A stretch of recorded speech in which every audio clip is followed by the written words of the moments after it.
नमस्कार, आपण पाहत आहात IBN जनमत न्यूज। कडलास येथील 25 कुटुंबाला आपुलकी प्रतिष्ठानच्या वतीने जीवनावश्यक वस्तूचे किट व महिलांना साड्या भेट। कडलास येथे गुरुवारी झालेल्या अतिवृष्टीमुळे पुराचा तडाखा बसलेल्या 25 कुटुंबाला आपुलकी प्रतिष्ठानच्या वतीने 15 जीवनावश्यक वस्तूचे किट व 60 महिलांना साड्या रविवारी देण्यात आल्या।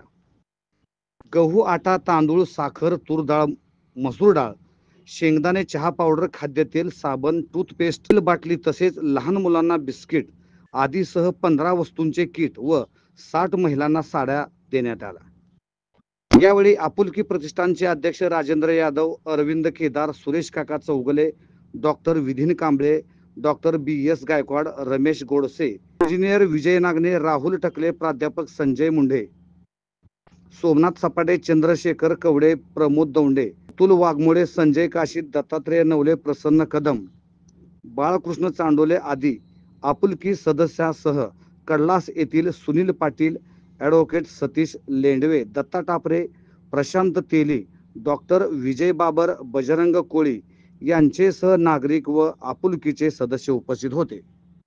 जनमत सबस्क्राइब करा, लाईक करा, शेअर करा। आपल्या हक्काचं आपलं न्यूज।